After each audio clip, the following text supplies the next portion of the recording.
భక్తిలో కూడా మనల్ని ఒంటరిగా చేయడానికి కారణం మనం శిక్షణ ఒంటరిగా దేవుడే ఇవ్వాలన్నది. ఆ శిక్షణ ఏమంటే గెద్ద ఎలాగో తన రూపాన్ని కోల్పోయి మళ్ళీ తను పూర్ణ కొత్తగా ఇదవుతుంది. ఆ దేవుడు సహా మనకి శిక్షణ ఇస్తాడు. మనం తాను యోచనలు వేరు, అది ఆత్మ ప్రకారం. మనం కోరుకునేది లోక ప్రకారంగా మనుషులా చూసి మనము అదేలాగా ఉండాలనుకుంటాం.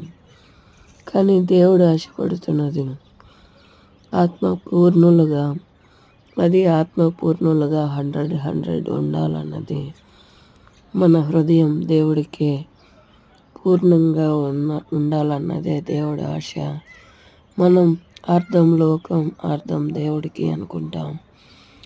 దేవుడు ఆశపడేది మనకి దేవుడికి పూర్తిగా